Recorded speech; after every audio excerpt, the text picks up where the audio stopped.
Eta pipa batzuk.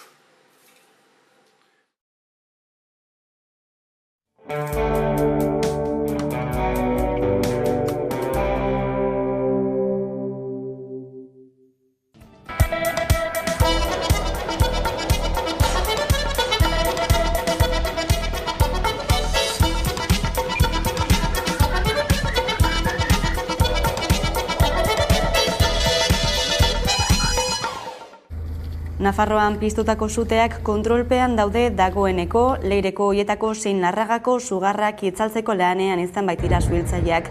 Gau osoan zehar dena den, AMT-ko hartarazi du sute gehiago izateko arriskua altua dela gaur, Foru Erkidego osoan izan ere, are gehiago berotuko du gaur, Arabako Errioxa eta Erribera alerta larainan jarrita.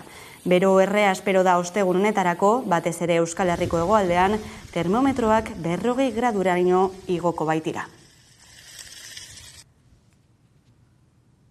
Kaixo guztioi, eguerdion eta ongitorriak gurean gaur magazinera. Egunero legez, Deustuko estudietatik ari gara, zuzenean. Eta hemendik eta ordu biterdiak bitartean, Euskal Herrian zein munduan gertatutakoak azaltzen saiatuko gara informazioa, analizia, iritzia eta entretenimenduaren bitartez. Ekainak 16 ditu gaur, osteguna da, eta azterketak euskaraz egiteko eskubidea aldarrikatzeko Akademia Ikuskaritza Baionan okupatu dute, eta hain zuzen zehaskako guraso, ikasle eta irakasleen aurka oldartu da Frantziako polizia, kolpeka eta gas negargarria eramanez.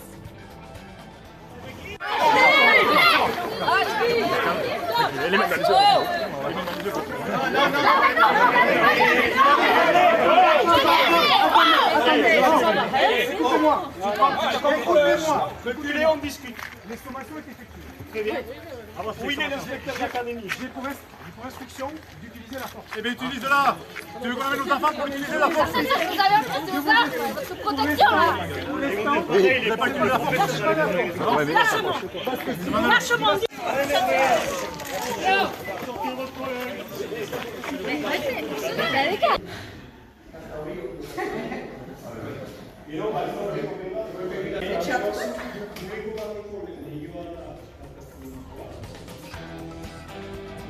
Bestalde, Udako Euskal Unibertsitateak Udako ikastaroen 50. urte hurrena ospatzen ari da, eta horri buruz luze hitz egiteko aukera izango dugu gaurkoan. Kepa Sarasola zuzendaria izango baitugu gurean, ordu batetik aurrera elkarrizketa nagusi gisa. Hain zuzen ere, ospakizunetan ari dira egunotan, eta besteak beste bekaduna humorezko webseria ere kaleratu dute, eta gaur ere Hamaika telebistan ikusteko aukera izango duzuena, estreineko zona txaurrera pentso bat.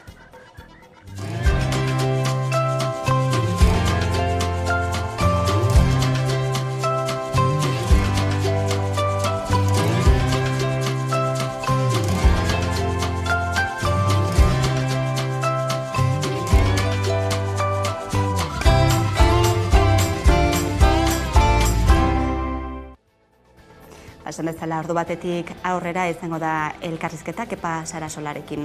Eta ekonomia gaiekin helduta, makina erramintari nazioarteko azokak bisitariak jasotzen jarraitzen du, Barakaldoko beken ospatzen ari baita, bihar arte izango dira, 28 herrialdetako 1004 enpresa baino gehiago, euren produktuak eta berritasunak erakusten, eta Udane Arbeo lankidea izan dugu bertan. Gurasosek jakitera eman duenez Donostiako epaitegiak 2008ko maiatzan Donostiako Zubieta auzoan izandako isurketa toxikoari buruzko inputazio gehiago eta froga berriak egitea erabaki du. Arkaitzerrekako errekastoaz ari gara, isurketa toxiko hori Zubietako erraustegian sortutako amoniako isuri batean sortu zen. Gertakaria 2008ko maiatzekoa da, herritarri salaketa batek errekasto horretan hildako arrainak zedela ohartarazi zuenean. Ertzaintzak eta Guardia Zibilak espidente bana ireki zuten, eta 2008ko uztailean fiskaltzak kasu auzitegitara eramatea erabaki zuen. Guardia Zibilaren ingurumen txostenan azpimarratzen da Arkaitzerrekan dauden 4 arrain espeziak desagertzeaz gain isuriek tamaina handiko animali ere eragin ziela, gutxienez 15 ardi hil baitziren errekan edan ondoren. Duela gutxi maiatzaren 31an magistratuak autoa eman du eginbide berriak adosteko. Zehazki Guardia Zibilaren natura babesteko zerbitzuari agindu dio zehaztu dezala kloroalkano. Hori etzen makina errametaren inguruko informazioa, ordu bitardietatik aurrera izango duzue, horren berri. Bestalde, Gasteizko Mercedes-Benz lantegiko sindikatuek langilei lanustera deitu diete, zuzendaritzaren santaiari beraiek diotenez aurre egiteko. Izan ere, Eusko Jaurlaritzak eta Arabako Aldundiak Mercedesekin elkarlanerako akordioa izenpetu eta biharamunean egin dituzte greba deialdiak. Nork bereak hori bai, elak, labek eta esekak alde batetik 5 eguneko greba antolatu dute hilaren amaierarako eta UGTek eta Komisiones Obrerasek bestaldetik ekainaren 22 eta 29-erako. Aste artean bildu ziren azkeneko zuzendaritza eta langile batzordea, zuzendaritzaren proposamenak jasotzen du besteak beste 120.000 milioi euroko inbertsioak lan egutegian malgutasun handiagoa ekarriko lukeela, ibilgailu eskarien arabera egokitzeko ekoizpena alegia, eta horrela, 6. lan egun bat gehituko litzateke gaueko txandan ari direnentzat. Ela, lab eta esekeren arabera, zeharkatu ezin diren marra gorri jadabeltzak dira horiek, eta ostiralean bilduko dira berriz ere bi aldeak, sindikatuen arabera, bilera erabakigarria izango da. Eta sindikaldintzarekin lotuta abian da lab sindikatuaren 10. biltzar nagusia Baionan aro berri bati hasiera emango diona. Izan ere, Miarritzen eta Baionan du egiteko biltzarra, 2 koordinatzaile orokor izango ditu hemendik aurrera lab sindikatuak, Garbin Aranburu eta Igor Arroyo. Aranbururen esanetan, horrela, sindikatuen aldaketa islatuko da, parte hartzaileagoa, horizontalagoa eta eraldaketa feministaren apustuaren aldekoa. Eta beste gai batzuk aztertzeragoaz jarraian, Inigo Aduriz, eldiario.eseko kazetariarekin, bat egingo dugu berarekin zuzenean, Madriletik bertatik dago, eguerdion. Kaixo, eguerdion. Bueno, gaurkoan han ere beroa albiste nagusi, ezta?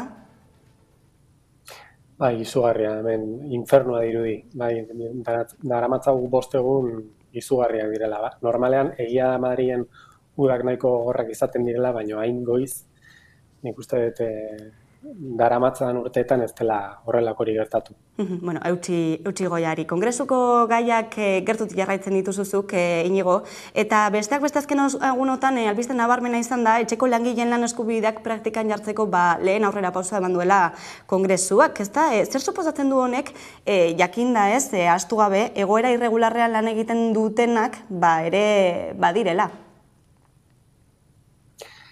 Bai, nik uste dut lege hau sartu dezakegula gobernuak aurrera atera dituen langileen aldeko neurri hoien pakete horretan bezala.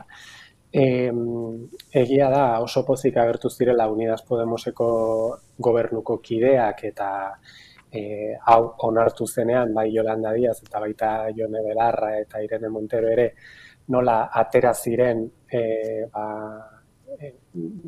gehien bat emakume hauei babesa ematera, eta kontrastea zen Alderdi Sozialistako kideak ez zirela atera, ez?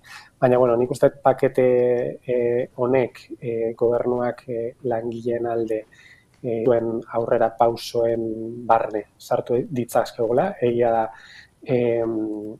oraindik neurriak mai gainean dauzkatela, negoziatzen ari direla, batez ere hemendik aurrera giro inflazionista honetan eta hemendik aurrera gerta daiteken krisiaren ondorioak saihesteko neurri horiek negoziatzen ari direla, baina beste aurrera pauso bada eta egia da paperak ez dituzten langileak ez direla barne sartzen, baina badakigu gobernuaren barruan baita ere hau kontutan hartzen saiatzen ari direla eta badirudiela immigrazio legearen inguruan eta aldaketak egongo direla. Ikusiko dugu zenolako aldaketak datozen hildo horretatik ere, eta aste honetan bestelako albistea ere izan da, argindarraren prezioa mugatzeko neurria sartu dela indarrean dagoeneko, gasaren prezio hori mugatuta, baina behintzat oraindik eguneko prezioa altua izaten jarraitzen du, beraz ez dakit zein punturaino izan duen eragina? Argindarraren prezioaren inguruan, badirudi ez dela, momentuz ez dela nabaritzen, ez, gasaren prezioaren tope hori. egia da, eta hasieran komentatzen genuen, beroaldiaren momentu honetan, elektrizitatearen kontsuma asko igotzen dela, ez? Batez ere, Estatu Espainoleko hegoaldean, ez? Haize egokitua normala den toki horietan, ez? Eta agian horrek baldintzatu duela elektrizitatearen igoera, ez? Baina nik uste gobernuak arazo larri bat daukala gai honen inguruan, ez? Ze orain dela hilabete eskas bat, gobernuko kideek esaten ziguten inflazioa edo prezioen gorakada frenatzeko zeukaten alternatiba nagusia zela gasaren prezioaren tope hori, ez? Eta beraien konfiantza zela, hemendik urte bukaera arte, inflazioaren zifra hori edo datu hori erdira jeistea, ez? Orain 10% inguruan ari gara, pixka gutxiago, eta beraiek uste zuten gasaren prezioaren tope horrekin, urte bukaeran 5% inguruan egotea, ez. Badirudi orain espektatiba horiek pixka murriztu direla eta konformatzen direla pare bat puntu jeistearekin, ez? Eta, badirudi lehenengo orduetan, edo neurri hori sartu den lehenengo orduetan, momentuz ez dela ezer lortu, ez? Eta horrek arazoak ekarri litzazke bai gobernuarentzako eta baita gizarte osoarentzako.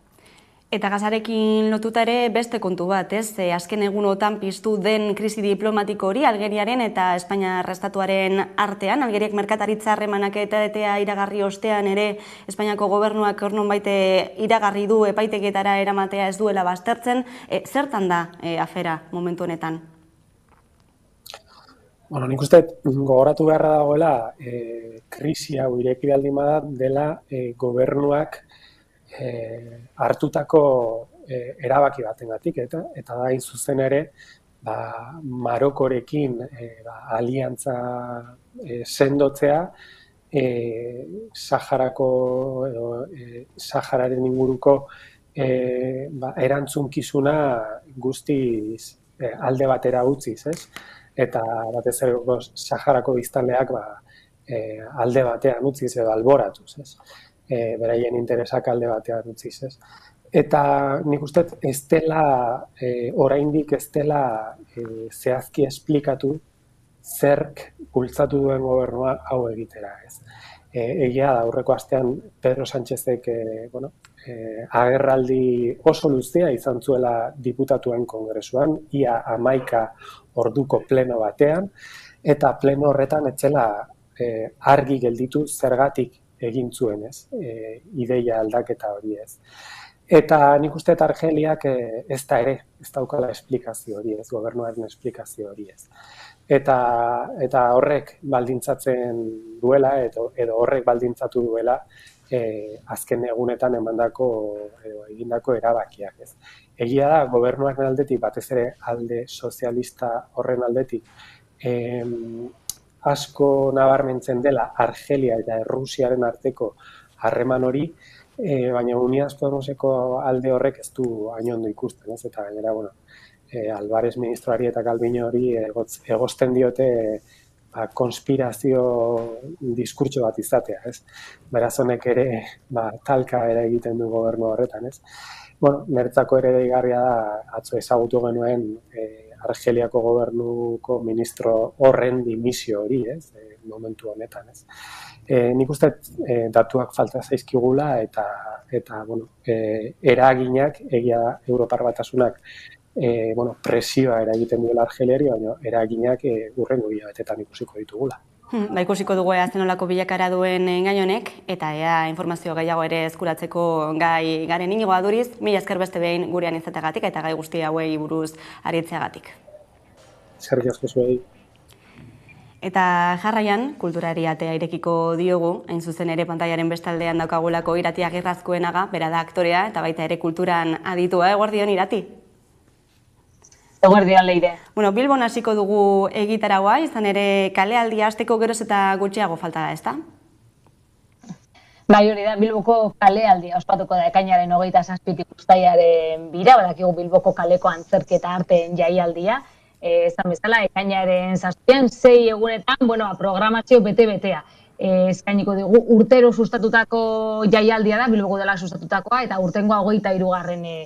Edizioa da, eta 33 konpainia, baino gehiago 33 konpainia inguruan izango ditugu bertan, zirkua, dantza, antzerkia eta klauna, hiriko desberdinetara eraman. Eta gainera urtengoan, 2022 honetan Bilboko Udalak indartu egin du programazioa eta horrekin batera zabaldu egin du baita ere eremu gehiagorekin. Hau da, eremu gehiagotan izango dugu arteaz eta antzerkiaz eta gozatzeko aukera. 33 horietatik 10 konpainia gutxi gorabehera europarrak dira, hau da, nazioartekoak eta bat, baina euskal konpainiari ere egiten dio tokia jaialdi honek, eta alde horretatik Ortzumoga teatroa, Deabru beltzak, Traka-matraka, zirkoz aurreko taldeen ikuskizun batzuk baita ere, Oinkari dantza taldea edo Ika teatroaren emanaldiak izango ditugu. Eta 10 eremutan gustatu izango da antzerki hauek.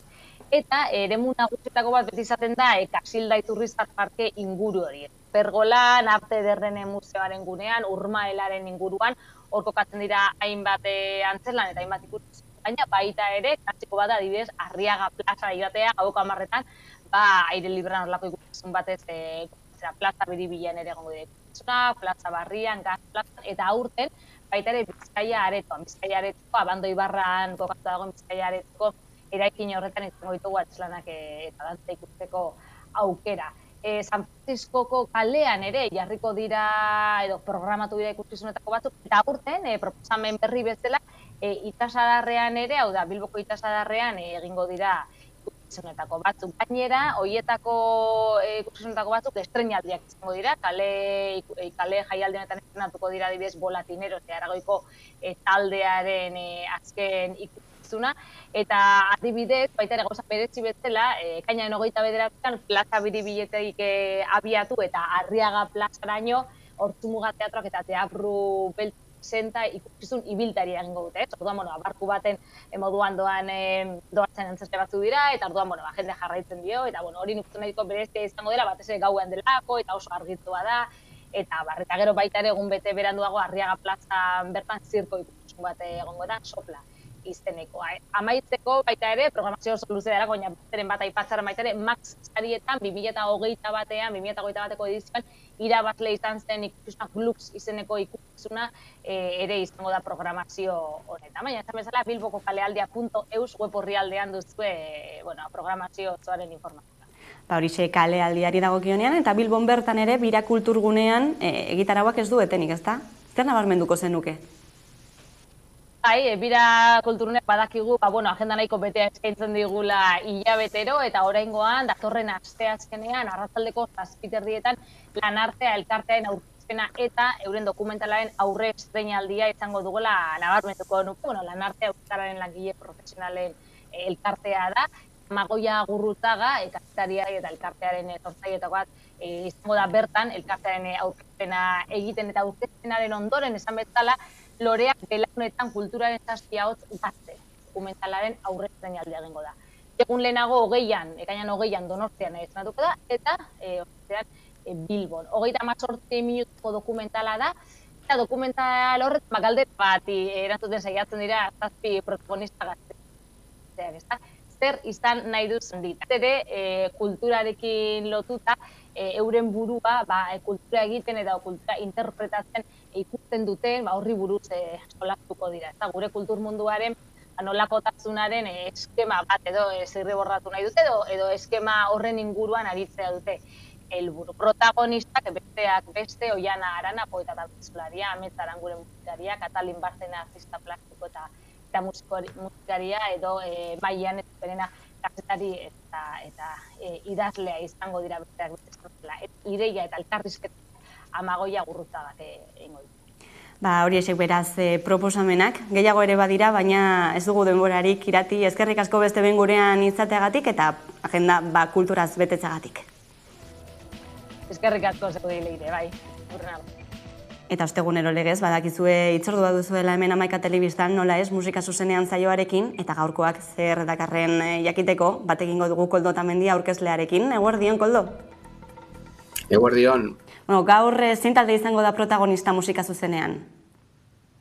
gaurkoan J. Martina taldea ezagutuko dugu, Larrabetzutik, pandemian sorturiko talde bat, eta azken urte hilabetetan gauza interesgarriak egiten ari dena.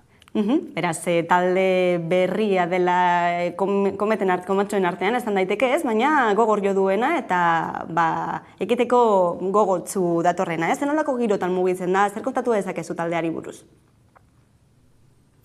Bai, pandemia garaian ezagutu genuen J. Martina, bere garaian egin ziren zuzeneko streaming horietako batean hartu zuten parte Gernika, Bermeo eta inguru horietako plataforma batean, hor ezagutu genituen eta gerora hasi ziren kantuak ateratzen solte, eta gaur eguna esan daitekela lehenengo diskoa, lehenengo kantu sorta eta dituztela ja disko kontzeptu batekin, ez? Jaio naiz baina izena du, 6 kantuz osaturiko lana da, digitalki sarean dago, eta formatu fisikoan fanzine bezala kaleratu dute, barnean kantu bakoitzaren azala eta liburuska batekin eta deskargarako kodearekin, ez? J. Martina taldea musikalki sailkatzea ez da erresa. Gainera, nik uste badagoela nolabait deskonozimendu handi bat, bai prentsa espezializatuaren aldetik, bai jendearen aldetik, gaur egungo musika urbanoa deitzen den horretan, ze musika estilotan ibiltzen diren taldeak, ez? Autotune erabiltzen dute kantua kantatzeko, musika elektronikoa jorratzen dute, eta ja matematika horrekin asko kopatu izan dute trap giroetan. Trapa badago beraien kantuetan, baina asko haratago doa, ez? Beraiek pixka bat definitzeko beraien musika pop hitz erabiltzen dute, kantuen melodiengatik, abesteko eragatik, baina esan bezala elementu elektronikoak nagusi dira kantuetan, beste zenbait elementu analogikoekin batera. Eta aipatu duzu ez, euskarri oso desberdinetan datorrela albuma, fanzinea ere barne biltzen duena besteak beste, beraz talde artistikoa dela esan daiteke, eta hori ere igertzen da beraien bideoklipetan, ezta? Bai, argi dago. Gaur egun bizi dugun garai berri hauetan irudia garrantzi handia du, eta zentzu horretan ere ja ez dira kantu solteak ateratzen, MP3 formatoan, osarean entzuteko. Gaur egun ia kantu gehienak bideo batekin dator, eta Martinakoak ere beraien garaetara egokituta horrela egin dute. Disko osoa du kontzeptu bat, lan egin dute Sahatxa Jauregi eskultorarekin, eta diskoko kantu guztiak eta soporte guztiak pixkat elkarlanen landu dituzte Sahatxarekin, ez? Eta orduan beraren eskultura batzutatik abiatuta landu izan dituzte bideoak eta bai diskoaren diseinua, tipografia eta guzti hori. Beraz, badago diskonen atzean elkarlan bat artistikoki eta musikalki bat egiten duena, eta esan daiteke zainduta datozela disko honetako, kantu sortanetako kontzeptu guztiak oso zainduta dago diseinu aldetik eta bai ere filosofikoki. J. Martina beraz, gaurko protagonista musika zuzenean saioan, eta hain zuzen beraien azken dizkako bideoklip batekin utziko zaituztegu, gazte baten ametzarekin, hain zuzen ere. Kodo Otamendi, mila esker beste gurean izateagatik. Mila esker zuei.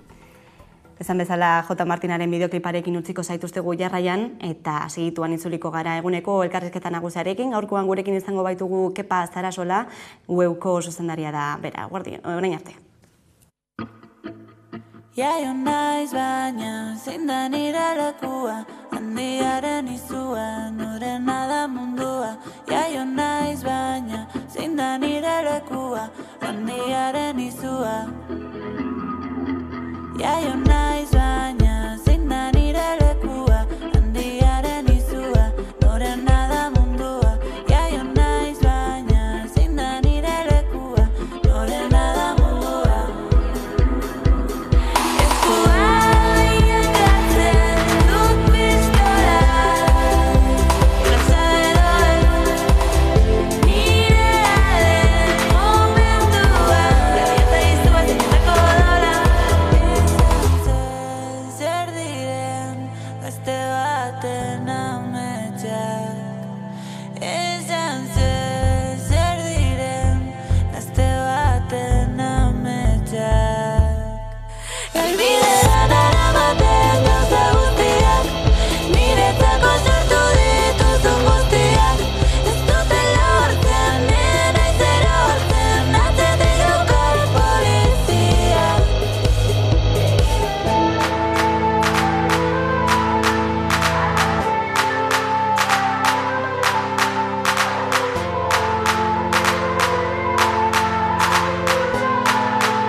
mende erdia, askar erraz ezaten da, izan ere Udako Euskal Unibertsitateak 50. urte hurrena ospatzen ari da egunotan, eta ospakizun ekitaldiez gain, besteak beste webseria ere kaleratu baitute, Bekaduna izenekoa, Udako Euskal Unibertsitateak ekoitzitakoa ikusiko dugu.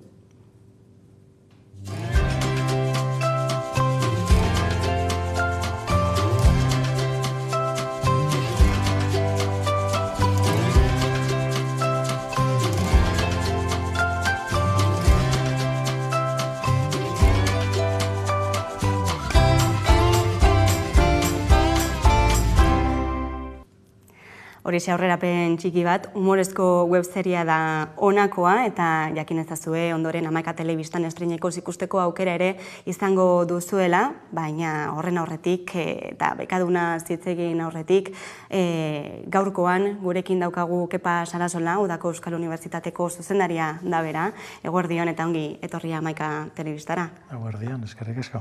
Bueno, aipatu dugu ez, webseria kaleratu duzuela, Hamaika Telebistan ikusteko aukera izango dela, eta baita ere, ikusiko dugula zatitzo bat lehenik eta behin.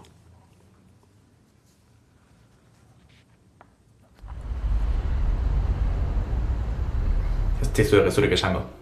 Lana bilatzea gogorra da.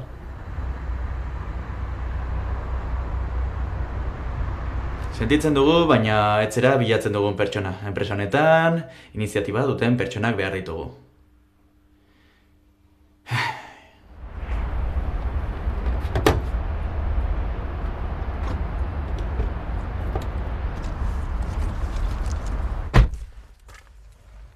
Eta bukatzeko esaldi humilagarriena. Zorte on. Izan ere, Kepa, beti dira zailak ez, hasiera guztiak.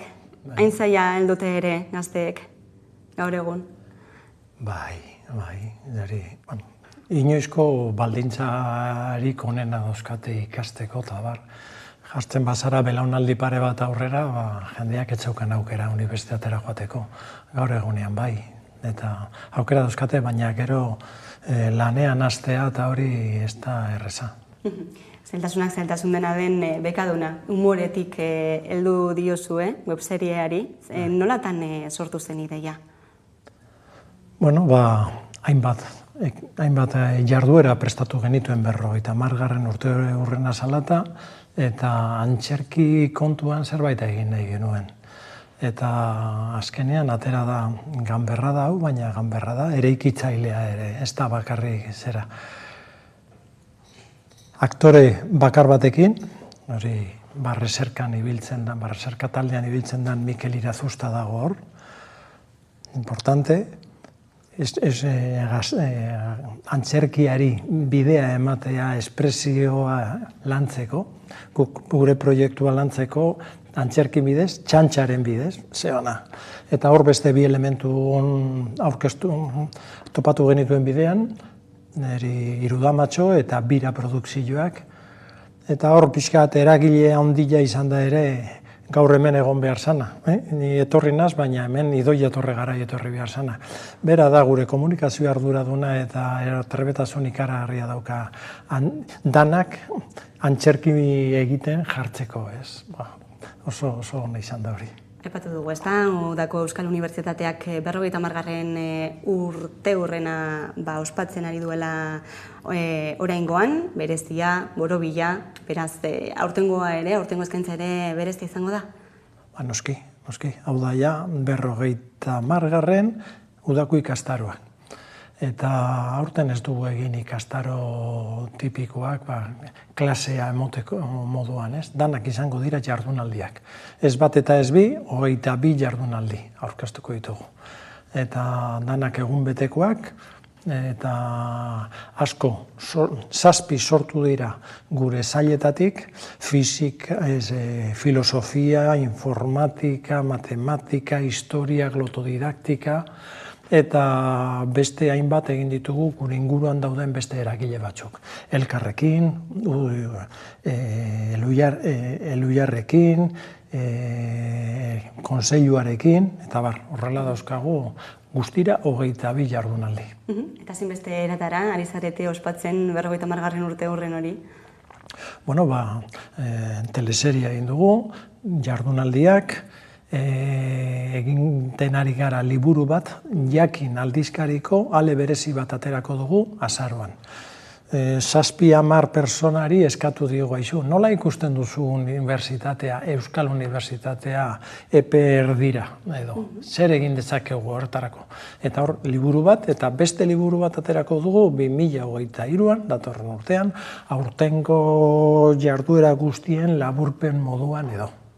Eta zinahaztu ez da ere egunotan, ospatzen ari diren UEU festak, hainbat herrietan. Hori da. Egiten ditugu aurkezpen formalak, bat egin genuen maiatzaren 21 Baionan, eta, Biarritzen parkatu, eta beste bat egingo dugu irailaren 21, baina orain festak ere egiten ditugu. Eta ni ere oraintxe joango naiz Baionako festara. Arratsaldeko 6etan egingo dugu, eta festa hauek ez dira bakarrik edan edo hori, baina han egiten ditugu lau bost aurkezpen motz zientziari buruz, kasu honetan gaurkoa izango da dantza, literatura, historia, dabar, 5 minututan jendea kontatzen digu, ikergazte marabilloso horiek kontatzen digute zer egin duten tesian, eta gero bai, egongo da pintxo bat eta musika bat eta abar. Aipatu duzu ez da, ospakizuna berez datorren urtean amaituko dela, urte osoan zehar izango direla ekitaldiak, festak eta ospakizunak, ez da, aipatu duzun bezala, eta aipatu duzu amaiera emateko liburu bat argitaratuko duzuela. Zer horredatu dezakezu, horredatu duzu pizkatxo bat, baina zein hausnarketa ez, bideratzen du honek, 50 urteko lan handia ez, biltzea, bada erronkak bete ditu, udako Euskal Unibertsitateak. Pixkat, saldu nahi duguna da horixe. Orain dela 50 urte imposibletzat jotzen zana, kimera, utopia zana, lortu dugu partzialki ere, baina espero esana. Osea, utopia lorgarria aurrera eraman dugu.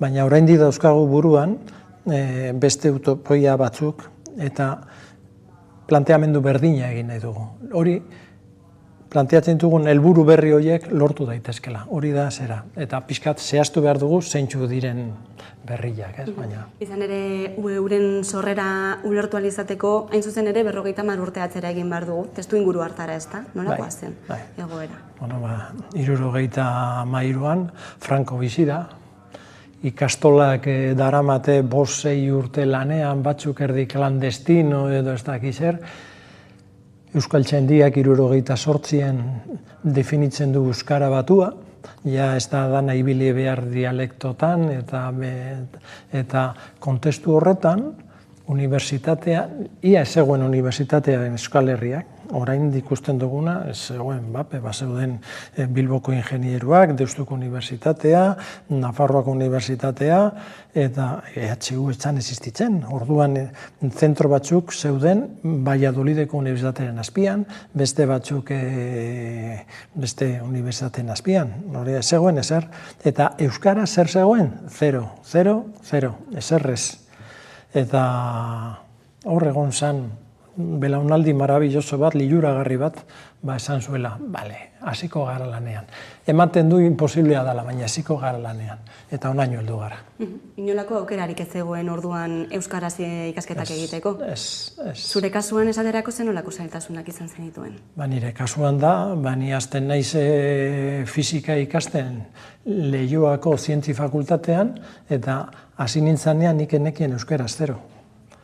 Eta karrera ikasi bitartean, euskara ere ikasi nuen, eta ze ondo pasan nuen. Gaur honean ematen du, euskara ikastea dala sufrikario bat, ez da pentsatu ere. Zenbat lagun, zenbat txantxa egin genuen euskara ikasten. Eta abia da hori, giro horri jarraia ematen, laugarren mailako asignatura bat landu genuen geroago, hurrengo urtean. 5. mailan nengoela bukatzear, nire taldeko beste birekin, Mikel Alkorta eta Mikel Iriondorekin, esan genuen, lehen urteko asignatura bat, guk ikasle garela, hasiko gara euskaraz jartzen. Claro, kontestu ere hona zen. Ordurako, Jose Ratxebarria, Txurruka, Jacinto Iturbe eta bar, zientifakultatean bazeukaten talde bat UE1 hasita, asistentzia esperientzia minimoarekin, eta gu horretan lortu genuen laguntza ikaragarri. Baina zen erreza izango, hasiera? Etxan erreza izango. Baina UFestetan daukagun giro polit hori geneukan. Eta giro horrek, giro ludiko horrek, ematen du aukera utopiak lantzeko. Zen ere, bai. Eta lortuko dira, ala ez dakit, baina bidean ere sentitzen dugu zerbait eraikitzen ari gerela, eta lagunarteko konplizitate eta zentzumendu oso ona, komunitate giroa eta hori. Garai hartan, aipatu duzun testu inguruan, proiektu aitzindaria izan zen Udako Euskal Unibertsitatea, euskarari bultzada emateko, euskara hezkuntzan aukerak zabaltzeko, eta azkenean lortu egin da, baikortasun horretatik hitz egiten duzu, baina zen nolako harrera izan zuen lehenengo urte horietan? Lan asko, jadinot, 73an, belaunaldi bat egon ziren eta hasieran egiten zituzten ikastaroak, zientziako gauzak, letretako gauzak, denen artean lantzen zituzten, lehenengo 4 urtetan. Lehenengo 4 urtetan iparraldean izan zen, Lapurdin. Baina momentu batean salto egin zen Iruñara. Eta salto izan zen, ni bezalako beste belaunaldi txiki bat, hasten zala, lehenengo haiek maisu hartuta, guk ere trebatasuna lortzen genuen. Gero, Iruñean, hasten ziren zail bakoitza, aparte. Fisika, matematika, literatura, psikologia, aparte hasten ziren. Jende gehiago azaltzen zalako. Eta orduan liburuak sortzen hasi ginen. Eta jendea prestatzen. Hor, prestakuntza minimoa lortu genuenok, gero izan ginen irakaslea. Gero, Euskal Herriko Unibertsitatean, UPV-en, aukera egon zen lantzeko karrerak euskeraz. Barrutik irakasleak ginenak, eskatzen genuen eta lantzen genituen asignaturak, eta nor eta bar, eta 25 urte geroago, ia karrera guztiak euskeraz egin zitezken, EH1. Ezinezkoa zirudiena, neurri batean, lortuta, ez? Zerotik hasi zinetela, esan daiteke, aipatu duzu, ez zegoen ez da libururik ere euskaraz, zerotik hasi behar izan zenituten edukiak egiten, eta gainera internet barik, ez? Garai horretan ez zegoen. Jose Ramon Etxebarria kontatzen du, nola hasi zen bera motibatzen, ez? Eta ikaskide batek esan zion, nola esaten da atomo euskeraz? Eta berak esan zuela, bapatean esan zuen, atomoa ez da esaten euskeraz. Unibertsitateko gauzak ez dira erabiltzen euskeraz. Baina gero esan zuen, nola ez, zergatik ez. Eta hortik gaur egunean duda hori ez dago. Eta nolakoa izan da beraz bilakaera hori, ez? Euskarak geroz eta indar handiagoa izateko. Epatu duzu 25 urteko epe batean, ez? Mugitu ja, mende bukaerarako, 86, 88, eta hortik, UPV EH1, karrera guztiak, gradu guztiak egin zitezken euskeraz. Erderaz ere bai, baina euskeraz ere bai. Izan zen hori da abentura komunitario herri moduan egin dugun lorpen handienetako bat. Eta instituzioen Eusko Jaurlaritzaren laguntza egon zen, bai, noski, plazak atera zin irakasle eta bar. Baina giro on horretatik sortzen zen planifikazioa eta benga, asignatura hori prestatu behar da eta ikasleek eurek egiten zuten. Hori oso importantea da UE1. UE1 irakasle rola eta ikasle rola ez daude guztiz berezita. Alkarrekin lan egin behar dugu. Indar gutxi dauzkagu euskara aurrera ateatzeko mundu horretan eta denen beharra behar da. Eta planteamendu horizontal batetik emaitzak dira, esan ditugunak. Eta euskaraz ikasteko aukerak zabaldu ziren ala, zein eratara erakin zion horrek Udako Euskal Unibertsitateari? Bueno, mende bukaerarako 2000 urtean edo ikasleak ez zeuden motibatuta euskarazko oasi batera joateko, hori zan Larraonan, Iruñan egiten genuena, ez? Hori gara joaten zinen eta dana euskaraz, aiba. Eta gainera ikusten duzu, jendeak hitz egiten du oso diferente, Lapurdiko euskera, Zuberoakoa eta Nafarrokoa, aiba. Uniberso berri bat deskubritzen zen, baina ja, ikasle horiek 5 urte ja euskaraz ikasten zutenean, ja hori esan berria haientzat.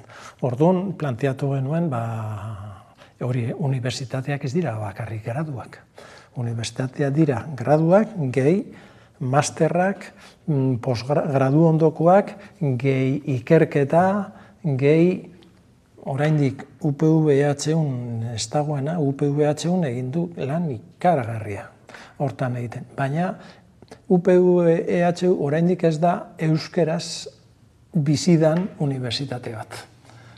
Nonbait, euskara lantzen da, apoiatzen da, baina eta guk nonbait euskal unibertsitatea egin nahi dugula esaten dugunean, hortik jo nahi dugu. Nahi dugu unibertsitatean jarduera guztiak euskaratik eraikitzea. Eta nahi dugu 7 probintzietan aritzea, eta nahi dugu gure garaian askoz nabarmenagoa sana, unibertsitateko gaiak ziren oso elitezkoak eta oso abstraktuak eta bar. Ez guk nahi dugu herri mailan dauzkagun galderak izatea gure aztergaiak. Eta hori importantea da. Beraz, hemendik aurrera ere, errenkoak egon badira, ezta? Bidea egina bai, baina egiteke ere bada. Bai. Mende berrian hasi ginean eta ekin genien gradu ondokoak masterrak prestatzeari. 20 urtetan EHUren eskutik ere, EHUren titulazioa lortuta, baina guk kudeateota, lortu dugu 20 titulu diferente. Hori importantea da. Eta oinarri sozialari begira zenolako bilakara izan du? Diot, hasieran, orain dela 50 urte, izango ziren zenbat, 20-30 bildu zirenak. Handik 10 urtera, Larraonan, Iruñan, biltzen ginen 500 inguru, 700 eta bar. Gaur egunean, gure bazkideak dira 1300, 1400. Orain egin nahi dugu bultzada bat. Aber zenbat gazte gehiago animatzen da gure abentura honetan partaide izatera. Kide gehiago egin nahi ditugu. Eta hor daude 1300, 1400. Baina, baldin basoaz inguma datu bazera, hor jasotzen da zer produzitzen da euskeraz, bai idatziz, bai irakasle izan da agoz edo. Eta hor azaltzen dira 11.000 persona. Ikusten duzu, hau da pixkat utopia lorgarria. Hasieran ziren 20 soro, 30 soro, eta gaur egunean 11.000 personak zeozer egin dute euskaraz unibertsitateko gaietan. Idatzita edo klaseak emonda, edo itxaldiak emonda. Eta euren hildo garrantzitsua ere bada horixe, argitalpengintzan, lehenago ere aipatu dugu, zerotik hasi zenutela, 78an kaleratu zenutela, argitaratu zenutela lehen liburua, eta ordutik 200 titulu baino gehiago daude dagoeneko. 200. Barkatu 500. Hori da, 500era ailegatzekotan gaude, liburuekin bakarrik. Gero daude aldizkari zientifikoak. Bata medikuntzari buruz, osagaiz, beste bat giza eta gizarte zientziari buruz ustaro, eta gero ere arkitekturari buruz eta historiari buruz. Baina oso importantea da, 56 urte horietan, urtero, ritmo etengabean 10 liburu ateatzen ditugu. Hor daukagu guk zerbitzu bat, non dauzkagu baten batek nekanek egiten du maketazioak, beste batek egiten du zuzenketak, eta hor 2 persona horiekin batez ere, urtero 10 liburu. Gero dago konseilua, zeinek proiektuak onartzen dituena, eta baina urtero 10 liburu. Horrek esan nahi du, momentu honetan daukagu 260 liburu. Gehi aldizkarietan argitaratzen dana. Gehi ikergazte kongresuetan ere argitaratzen diren artikuluan dana.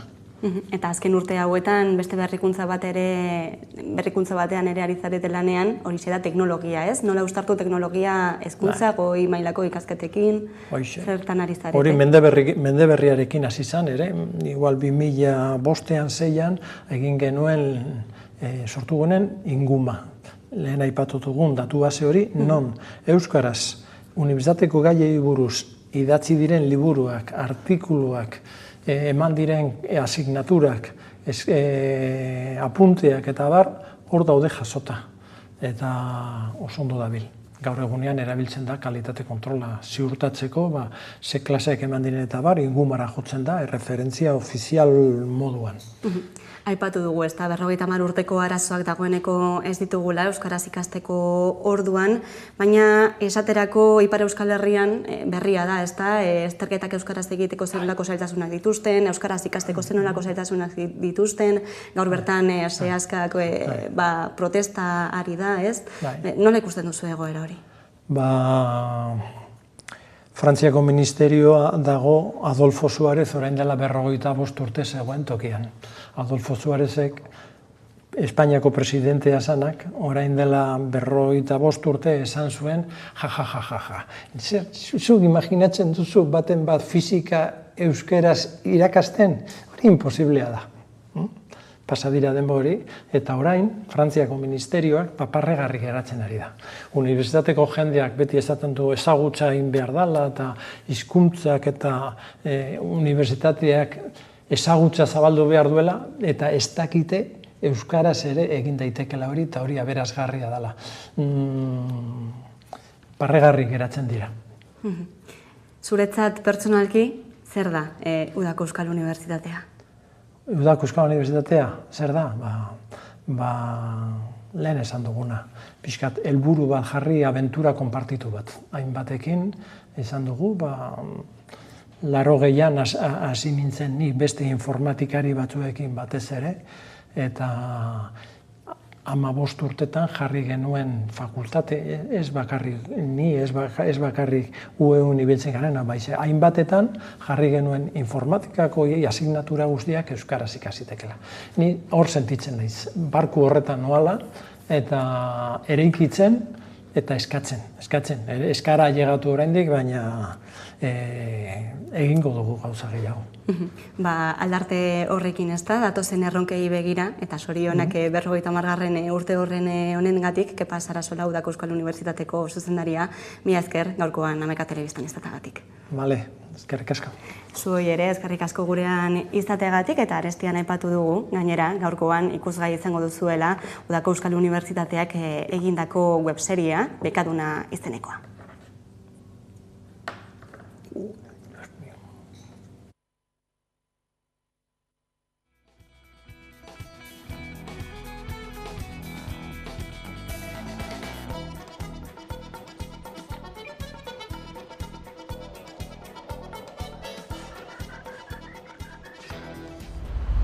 Ditugu onlinekoak eta... Bai. Ez dizuek ezurik esango. Lana bilatzea gogorra da.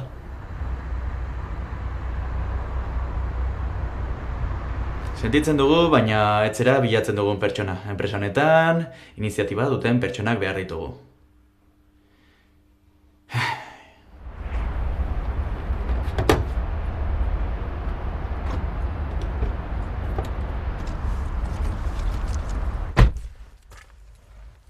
Eta bukatzeko esaldi humilagarriena.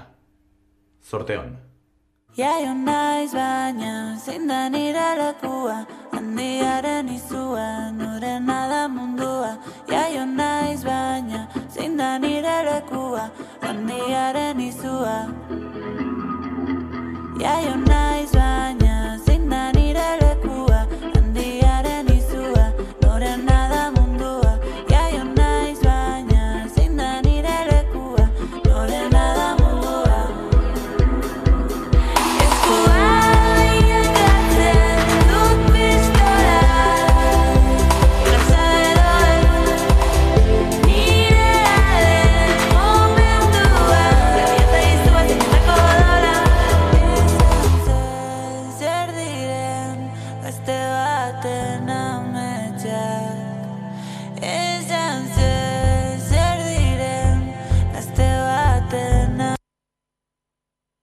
Arratsaldeon bikote, Bagera Elkarteak antolatutako bikografia saio hauetara. Arratsaldeon eta ongi etorriak. Eta badakizue bikografia saio hauetan tokatzen dela pixkat ireki, eta zuen bizitzaz hitz egitea, zait horretako prest heldu zaten. Erdi prest. Erdi prest, zer, kaiz, ai. Nire ama izan da beti oso zinezalea, eta orduan oso txikitatik ikusi ditut pelikula asko, gauza dago polita. Izan zen, zinemaldi batean nik 8 bat urte dukiko nituen, eta eraman ninduen amak La Princesita izeneko pelikula bat ikustera. Eta orduan, karo, bertsio originalean zegoen, gaztelera zazpidatzita, eta nien nintzen gai zuzenean irakurtzeko, ez? Orduan, isiri nintzen amaren gainean, eta amak izultzen zean euskerara.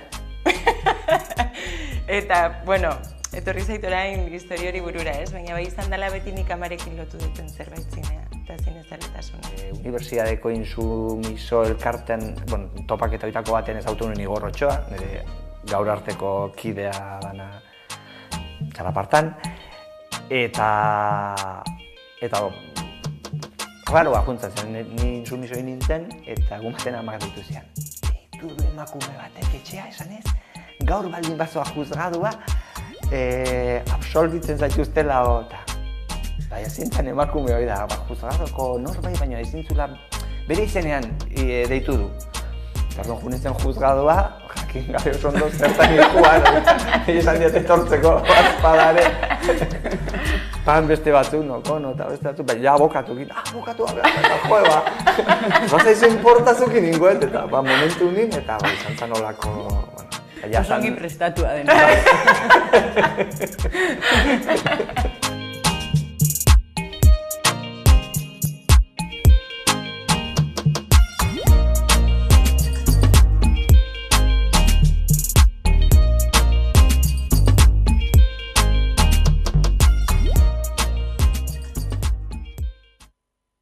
Ongi egiten dugu hilekoak izateko da Labako podcast bat, duela bazakit 2 hilabete gutxi gora bera, martxoan sorturiko podcast bat, Labako sorkuntza bat, eta aritzen gara Iker eta biok podcast honetan. Nola piztu zitzaigun idea, ez genuen nahi utsunerik bete, inolako momentutaz, baina bai erabaki genuen, guai legoke zerbait divertigarria sortzea laban bertan, labakidea garenez, eta bestaletik humorezko saio bat. Izena pentsatu genuen oso ohikoa izaten da, Iruñekoa euskaldunotan olakoak aditzea, ongi aritzen zara euskaraz, ongi egiten duzu Iruñekoa izateko, eta iduritzen zitzaigun, pixka bat humorearekin jokatu nahi genuen, jendearekin konektatu eta erakutsi pixka bat zela zerbait lokala, zerbait Iruñetik sortua eta Iruñeko jendearen dako batez ere, eta batzen modu bat jende hori geure ganatzeko, berehala edo zeinek Iruñean izen hori aditzerakoan badaki zertaz ari garen, eta irri egiteko baliatu dugu, batzutan asaldatzen gara horrekin, baina eman bertzei buelta eta gurera ekarri dugu.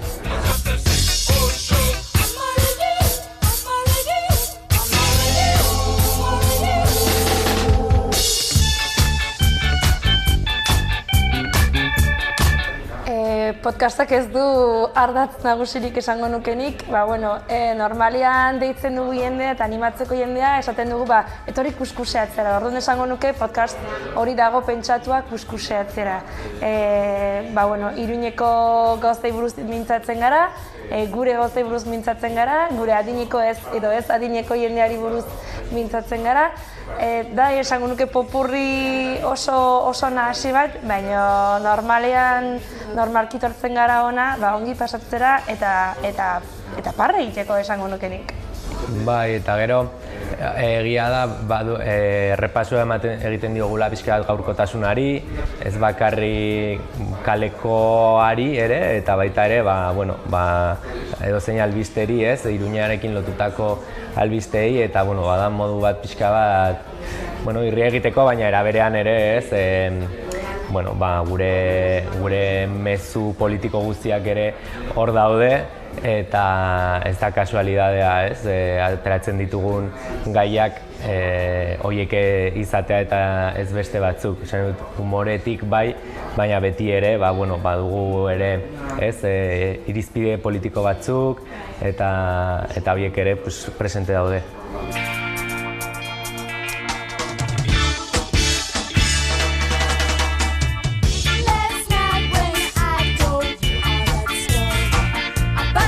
Bueno, lehenbiziko helburua izan zen laba etzela, argi genuen laba etzela izanen bakarrik erakusleio bat eta kafetegi bat.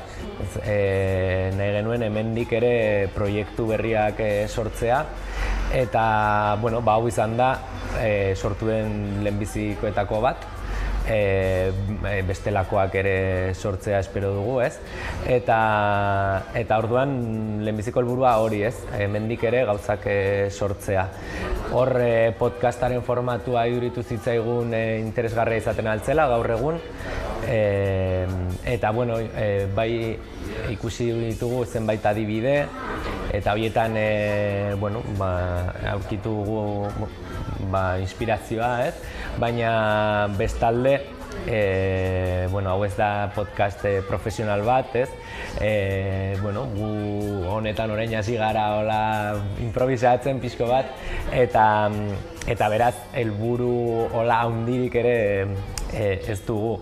Kontua litzateke jendea labara gerturatzea, saioa zuzenean ikusteko, bide laba ezagutzeko eta hemen jendea ezagutzeko, eta bestetik jorratzea, ez? Hemen inguruko gaiak, Iruñeko gaiak, euskaraz, humorez, eta hori ere bada beste helburu importante bat, ez? Horrelako podcastak euskaraz ez baitira inbeste, zakit badiren ere, ez? Hola modu honetakoak, eta bada beste tresna bat, jendeak ohitura har dezan, ez? Euskaraz aditzeko, euskaraz gozatzeko, euskaraz ongi pasatzeko, eta hori da azkenean ere labaren helburua, orduan. Podcasta 15ean behin grabatzen dugu, ostegunero, 15ean behin baina ostegunean, Labako egoitzan, hemen bertan, Oholtzan, 7:30 hasten gara, eta normalean, hurrengo egunetan entzun gai da bai Spotifyn, bai iVooxen eta Euskal Herria irratian, batez ere irrati honekin egiten dugu kolaborazioa, eta Euskal Herria irratiko webgunean dago entzun gai normalean.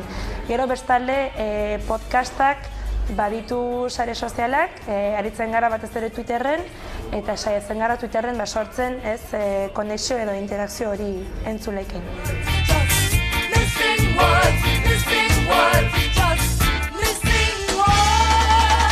Ongi egiten dugu Iriñekoak izateko, gure podcasta da, batzutan ez dugu ongi egiten, baina hori berdin duz, saiatzen gara egiten, ez da? Ongi pasatzen dugu gutxienez, ongi egiten ez dakigu, baina, momentu nik uste oso atsegina da guretzat, eta baita ere entzuleentzat. Orduan ez galdu, 15ean behin ostegunean hemen Laban bertan, eta probestu baita ere labazkide izateko, ze Labako bazkidetza kanpaina hasi berri da, eta bazkideak behar ditugu, hasi que etorri, entzun, aditu eta ikuskuseatu.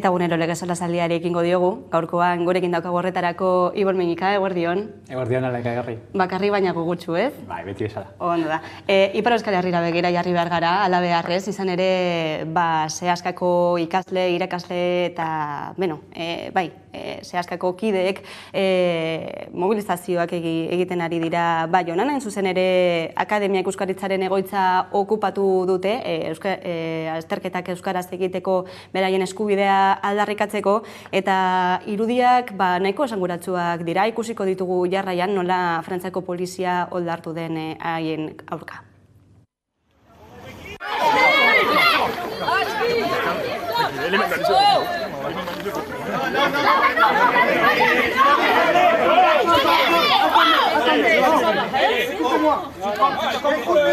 Reculez, on discute. Les sommations est effectuée. Très bien. Où il est l'inspecteur d'académie? J'ai pour instruction d'utiliser la force. Eh bien, utilise-la. Tu veux qu'on amène nos enfants pour utiliser la force? Vous avez emprunté aux armes, votre protection là. Vous n'avez pas utilisé la force? Lâche-moi.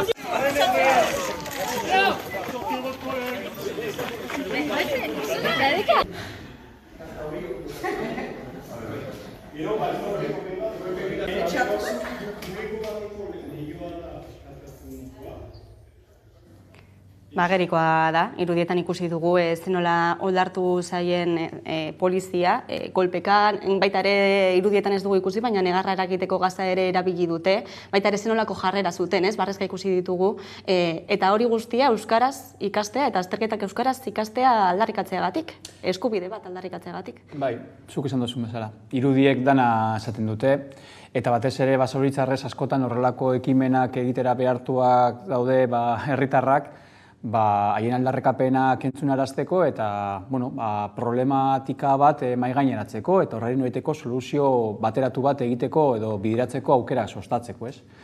Gainera, ez da atzoko kontu bat, tamalez, esango genuke, ez da atzoko kontu bat, aspalditik datorren afera bat dalako, eta aldarrikapen horrek forma ezberdinak, baina bilakera handiko jarduna edukin du. 80. hamarkadan hasi zen, 80. hamarkadan noiteko bukaera aldera, azterketak euskaraz egiteko eskubidea aldarrikatzen eta nola baitere ordura arte egindako lan akademiko guztiren noiteko proba, haren noiteko logika berean kokatzeko. Egia da, bilakaera horretan eukin izan dituztela, lorpen ezberdinak eta modu partzial batean joan direla gai batzuk, ikasgai batzuk baitere euskaratzen eta nola baitere kakotzen artean esango dugu, ze egoera ez normal batean normalizazio puntu bat lortzea, badirudi eskerrak emoteko zerbait dela, baina normalizazio bidean baitere pausu batzuk emon izan dira. Baina azkeneko urteetan ageriko dana da atzera pausuak baitere emon izan direzela eta erabaki politiko asko emon izan direzela kontrako norabidean. Eta gainera, nik gehituko nuke hor atzean dagoen noraiteko sakoneko bestelako elementu bat. Estatu frantziarrak, batez ere Macron agintean heldu zenean edo, gerora molak legea ezagutu genuen noraiteko hizkuntza gutxituei begirako marko arautu eraberritu bat planteatu zuen. Eta hor zantzu batzuk egongo bazin ere, azkenean demosatu duena da, eta urte batzuk gerora, demosatu diguna da, marko arautu horrek egiten ari duen gauza bakarra dela, hizkuntza gutxituak gutxi ezten ari dela, ez da. Eta nola baitere, atzean sustratuan, agerian geratzen da, estatu frantziarren noeteko izara jakobinoa. Frantziaren esanetan, frantsesa da hizkuntz ofizial eta homologatu bakarra, estatu frantziarra osoan, beste gainerako hizkuntza guztiak ez dute estatusik, ez dukate kategoria ofizialik, eta horren ondorioz, horrelako gertaerak baitere, areagotzeko noiteko bide juridiko bat, eta politiko bat esartzen dute. Eta atzean ikustu daudelako bestelako elementu askoz ere prekupanteagoak. Demokraziaren noiteko abandera eramaten duen noiteko estatu batek, eskubide demokratikoak etengabe urratzen egira. Ze hor ikusten ari garena dela, ikasleek autu bat hartu dutela, irakasleek baitere, horretan baitere, jokabide aktibo bat plazatu dutela, eta gurasoak zelan horrekiko prekupazio puntu handi bat daukatela. Eta esango neukena da hori, estatusa bera, hizkuntzen estatusa bera itere maila batean ez baian jartzen duela eta mailakatzen duela modu oso lasgarri batean. Apunte bat aipatuko nuke hor, eta bada oso kuriosoa esan dezagun, justo estatu frantziarra badagoelako hauteskunden zikloen testuinguruan. Eta gainera, Asanblea Nazionalen noeteko lehen itzuli eta bigarren itzulen tarten gertatuan kontu bada ez. Eta bigarren itzulira badakigu nortzu pasatu diran, eta zelan baita ordezkatzen ditue espektro soziologiko oso argibi ez. zentro eskuma liberalismo modernoaren oiteko garaikidearen aurpegia Macron, eta ezker bateratzairerako erreferentzia asko izan deke Malenchon. Bueno, biak ala biak izaera jakobinoa mantentzen dute afera honekin. Eta beraz, adierazten nahi digutena Euskaldunoi, Bretainiarrei, Oksitaniarrei, Korsikarrei eta barrak, estatu frantziarren izaera zentralista eta jakobinotik gure aferei, gure problematikei begira, ez zaizkigula inongo soluziorik ekarriko, baita hizkuntzan ere ez. Orduan maila baten horrek ekartzen du bestelako perspektibatako lanketat egin behar. Eta nazio ikuspegitik daitere, seguramente bestelako estrategia batzu irantzun beharko dieke. Eta gore batzekoa ez, herritarren naia eta indarra ez, horre usteko, baina eta berriro horrelakoen aurrean, eta euskaraz ikasteko eskubide hori urterik urtera bermatzeko eskatuz edo exigituz baita ere. Gaiz aldatu behar dugu eta beste ekonomia gai bati helduko diogu, izan ere albiste izan da ez, azken aldian etxeko langilek, gainerako langilek dituzten eskubideak behingoagatik eskuratu dituztela gutxi gora bera, hein handi batean, horrela izan daiteke, ez da, urteetako injustizia pairatu ostean, izan ere azkenean, hitzarmenean esaten dena aplikatuko zaielako, dena den, noski ezin dugu ahaztu eremu honetan, hain zuzen ere sektore feminizatua, oso feminizatua, gehiengoak emakumeak, gehiengoak ere migratzaileak, egoera irregularrean daudenak, horiek ez direla barne biltzen neurri horretan. Inigo Aduriz kazetaria, eldiario.eseko kazetaria izan dugu gaurkoan gurean, eta horrela azaldu digu neurriaren gora berak. Nik uste pakete honek gobernuak langileen alde duen aurrera pausoen barne sartu ditzazkegula. Egia da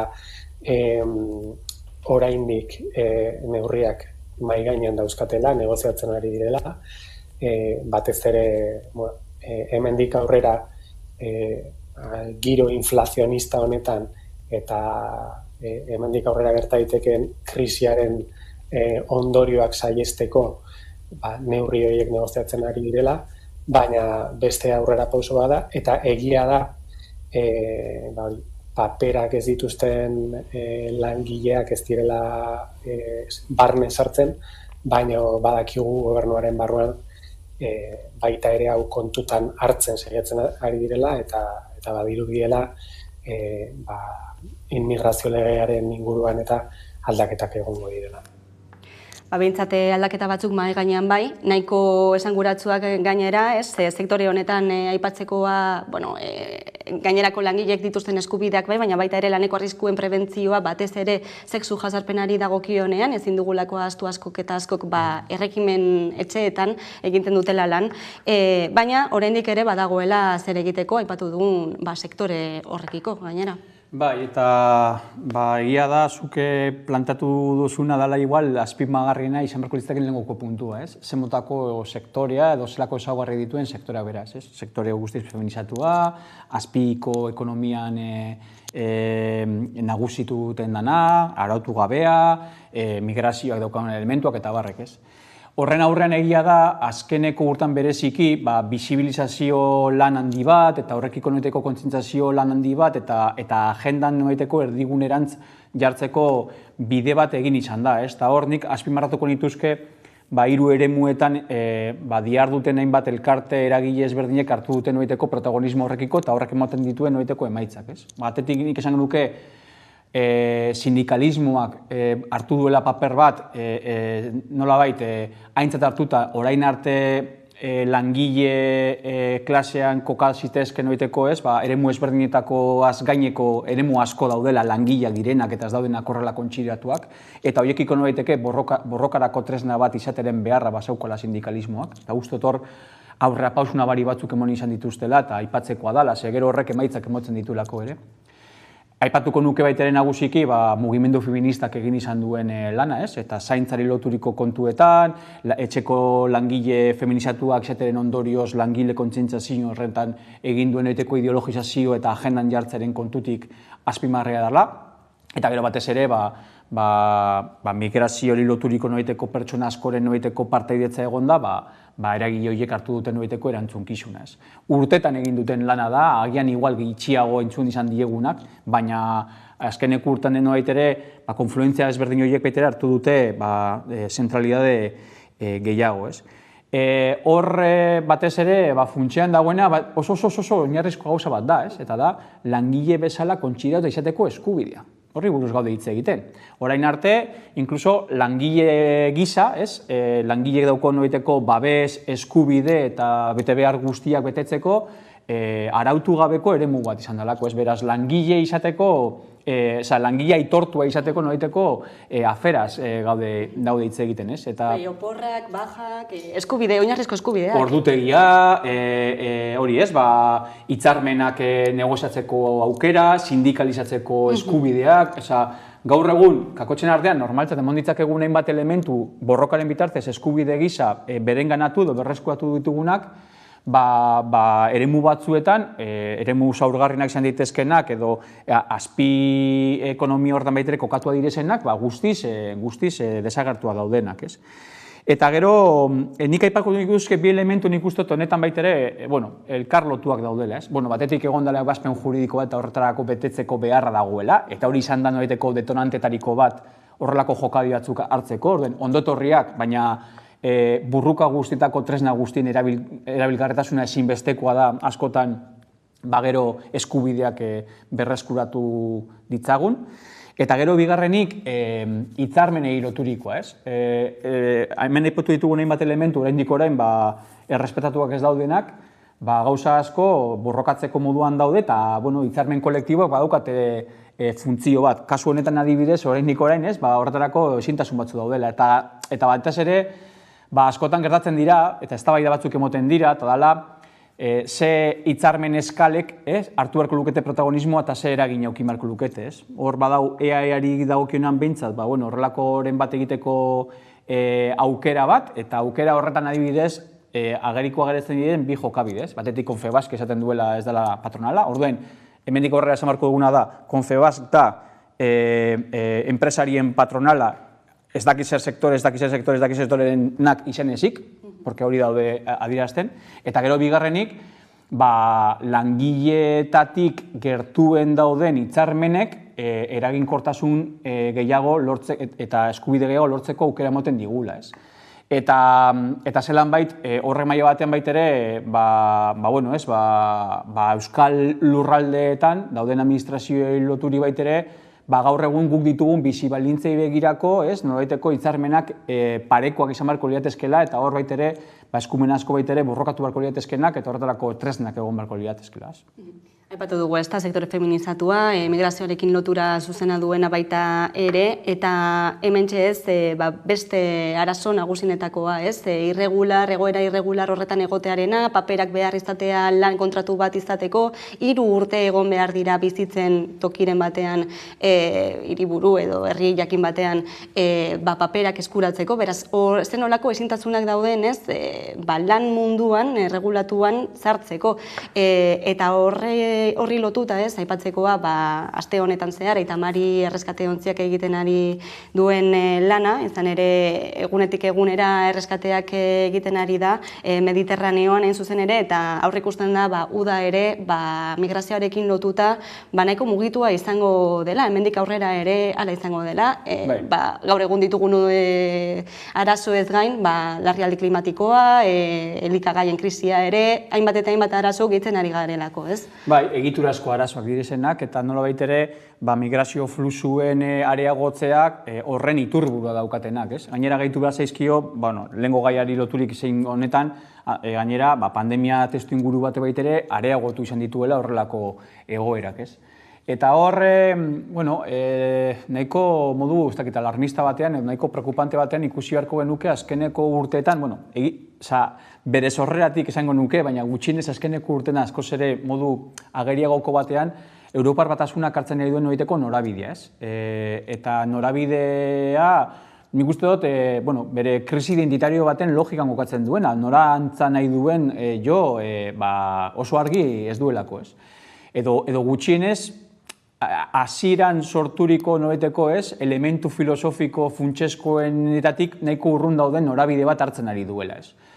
Ze ikusten ari garena da, Europar Batasunak batez ere bere mugen araberako segurtasun ezarik ez izateak, ekartzen ari duena da migrazio politikarekiko eta hartzen ari duen nobeteko jokabidea lehenesten ari dela batez ere irizpide ekonomikoak, gerrari loturiko nobiteko ondorioak, ikusi dugu bezala Ukrainaren kontua, eta horre baitere migrazio baitere daukan nobiteko, migrazio frustan daukan deriba da, eta batez ere interes geopolitiko estrategikoen logikan jokatzen duena. Eta beraz, guztiz kontran dagoena da, giza eskubideen nobiteko interesen logikan, komunitate edo eskubideen logikan, edo nazioen nobiteko Europaren logiketan. Eta orduen, nolabait ere, azkenek urtan hartzen ari duen norabidea oso preokupantea da Europak hartzen ari du. Eta migrazio politiketan guztizko eragin bat dauko. Beste askotan ere, ez? Gehiago eraikitzen ari gara, askotan Mexiko eta Estatu Batuen artekoari begira gara, baina Europar Batasunean bertan 6-7 badira, eta geroz eta gehiago eraikitzen ari dira. Eta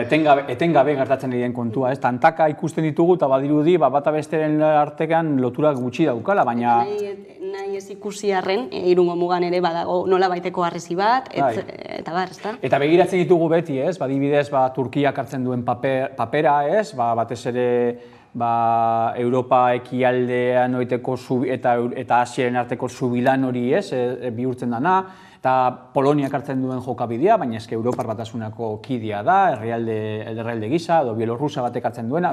Badaude batzuek oso preokupazio handiz begiratzen dituguna, baina ez dioguna gure buruari begiratzen, eta batez ere, Europak, nolabait ere, nire ustez behintzat egiten duen azterketa bada. Migrazio fluxuak egon izango dira. Egiturazko arazoak ez konpontzen ez diren bitartean, jendeak, ies egin beharko duelako, bizi kalidade hobeago baten bila joteko migratuko duelako, historikoki giza talde ugarik egin izan duten bezala, eta Europa horretarako nobiteko helduleku posiblea da kokatuko dutelako gure inguruan bizi direzen hainbat eta hainbat herrietako pertsonak. Europak badaki hori eta nolabait ere bi norabidez planteatzen du edo ikustarazten ditu, eta dala, batetik, gure interes ekonomikoen arabera erabakitzen dugu nor sartzen dan, nor ez dan sartzen, zertarako sartzen dan, zertarako ez da sartzen, eta gainera ze balintzatan, eta ikusi dugu baitere, krisi ekonomikoen testuinguruetan oso jarrera restriktibo mugatzaileak izan dituela, eta nobaitere, jarrera espansibo, termino ekonomikoetan, jarrera espansibo batukin izan duenean, nobaitere lanesku merkearentzako baitere, bestelako jarrera batzuk izan ditu, Alemania horren lekuko, batean bat eta bestean beste, eta tal cual geratzen da. Eta maila batean baitere ikusten ari garena da, oin egun batzuk ere, Erresuma Batuak baitere hartu duen jokabidea Brexitaren ondorioz ere, Europako markoak izten ez zizkio nobiteko jokabide batzuk egiteko eskumena hartu da bere gain. Orduen, Europa bera eta batez Europar Batasuna bihurtzen ari da migrazio politika guztiz gizalegeen aurkakoa jarrera bat hartzen ari duena eta irizpide merkantilisten hutsean kokatzen duena. Eta gainera honek ekartzen duen egiteko krisi humanitario lasgarri bat. Eta horrean ezinezkoa daukaguna da pentsatzea gu ez garela horren parte, ze parte arazten gaituzte horrelako politikek eta gu baitaren bestelako jokabi bat hartu beharko genuke. Aitamenaren lana itzela da, baina ziurrenik ez da nahikoa eta bere baita horrela dirazten dute. Hemen utziko dugu gaurko hausnarketak eta solasaldia. Ibon Meñika, eskerrik asko gaurkoan gurekin izateagatik. Eta jarraian eguneko albiste nagusiak Karolina Suarez lankidaren eskutik ondizan.